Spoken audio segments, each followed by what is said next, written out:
talk about your excitement with the expansion, you know, just how excited you are to finally see what it kind of looks like. You guys have been up there. I mean, looking up at it and looking down from it is two different things. To me, it's a wow factor, and wow is going to affect everything. Our players out there practicing every day looking up at it, I don't think there's much there, but I'll promise you we'll find a way. It's legal, I hope. We'll walk every prospect comes on this campus through there just to, you know, just to make sure that people can separate us. And if you want to walk my big,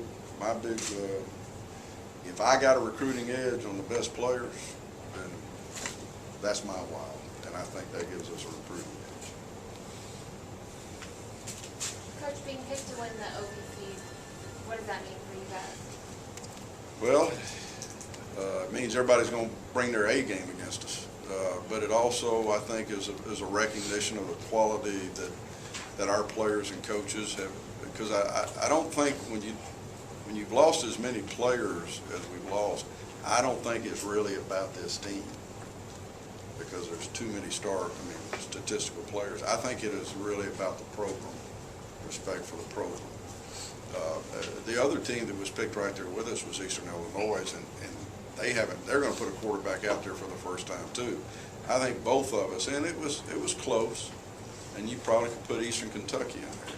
But I think there are certain programs that get that recognition. Now, when we start getting that recognition at top 10 in the nation, then, you know, we'll be worthy of playing in that stadium. What was your reaction when Mazzelli transferred from this?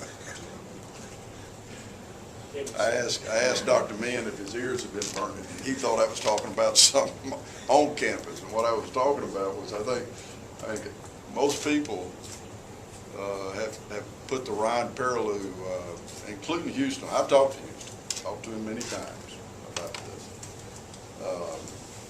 So, and part of me is hanging up the phone saying, I'm giving advice to somebody to pick the quarterback to. I'm telling you now, he's Conridge Holloway. I don't mean like Conridge Holloway. He is Conridge Holloway. He may be the best player in the Southeast Conference next year. Remember I said that. That boy is something. Jack, with losing Ryan, how important for your running game to be better? You had dominant running game in the past, but not like the last couple. I hope it's like riding a bicycle. I hope we can get right back on it and ride it without Perilou, because we put so many things in Ryan's hands that we let him take us out of sure running situations. You know, a good running team is defined. We're going to run the ball even if you're trying to keep us from running the ball, which separates usually the best teams in the league. Except every once in a while, I always used to say, you know, if I had one of those at quarterback, because people used to, y'all know, people used to be on me all the time, hey, open it up, da-da-da-da-da. And my comment was always, well, if I had one of those, I'd do that. Well, we had one, we did it. Done. You know, I know how to do it. There's no bias. Now I'm going to get back to the old days, you know. And the old days is we're going to run that sucker now. I'm nervous about it because we hadn't ridden that bicycle in a couple of years. But, you know, it still wins. Running the ball, defending the run, you know, still, I give, you know, I talked to some guys at Texas I knew before they played Alabama. I said, y'all fixing to see something y'all hadn't seen before, boys. Because you don't know you're lined up across from it, just what power looks like. I hope we can get back to it. Coming off last year's postseason ban, do you see kind of a more of a purpose-driven focus with this team coming into the offseason? I do. I you know, maybe you read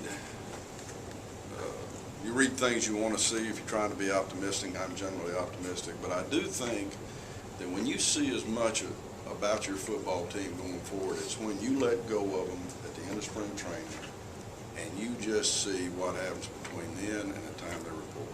Because this would, you know, we haven't had legal issues. We haven't had, I mean, our academics have gone up, our GPA.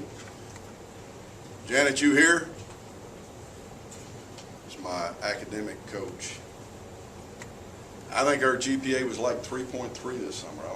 You know, when you're starting to see those indications of accountability, you start seeing the best side of your football team. You start expecting them to do something. Now, I'll say this. we haven't been in a lot of close games because we've been very explosive offensively. We better have a lot of character, because I don't think we're going to define ourselves by our explosiveness. I think we're going to define ourselves by going into that fourth quarter and just letting our character speak. And that's what I foresee for this football team.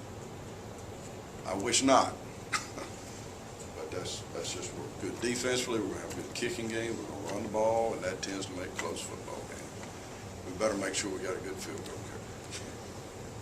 What is your philosophy, I guess, these first 5 days without pads, before you get into the pads, what kind of things are you trying to accomplish? Learn.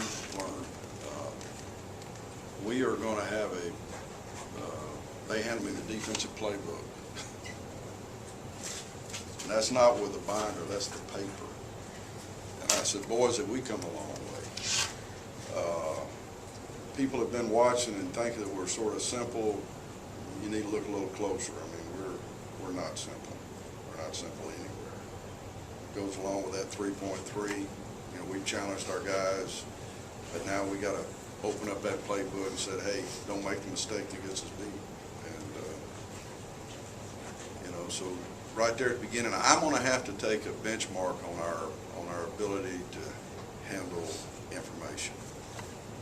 So it'll be very mental. I'm really honestly used to sort of making boot camp out of the first part of August, and I'm not going to do that. These guys, and you hope they never assume too much, but these guys, their work ethic is defined. So we're just going to have to give them that best scenario for learning. Will you talk about, again, you mentioned upstairs, talk about the significance of the bandana and how you came to bring it back? Well, the story started when I walked past a defensive group. The whole defense huddled up, and they red banded this or red banded that. I didn't hear the whole conversation. I heard red bandit, and I called TJ, and I said, what's that? He says, well, we've always had that. And I call another player. And literally, you're talking about something that's word of mouth around here for 40 years, because it started in 1970. You're talking about a word of mouth symbol that has lasted for 40 years with great tradition, I might add. So it's sort of some old, something new. We're plenty new out there, but we better be old-timey when it comes to playing red bandit defense, because that's what it is. Red bandit, red band down. Jack, would you just, I don't know how to ask you the question, but would you just speak to the value of what you said earlier about having the coaching staff together for the first time since however long that was, and what, how meaningful that is? It's extremely meaningful to me. What happens when you have a new coach is everybody has to coach down to that lowest common denominator, because teamwork requires everybody to be on the same page. And when that page is starting out blank, everybody has to slow down and work to that level. I don't think we could take the approach we're taking if we hadn't had the carryover just as much with the coaches as we've had with the players. So I think it allows us to do more. I think it benefits the players probably more than anything else. And I think it develops just high efficiency, as less meetings between coaches, more time spent with players. I think when something happens to us on a Saturday, I don't think there's got to be I think a lot of people are going to immediately know this is what happened, this is what we do next. You've just got that level of communication, coach to coach, in the heat of battle. I would think we'd end up making better halftime adjustments, on the field adjustments. I hope more than anything else we got a better kicking anyway.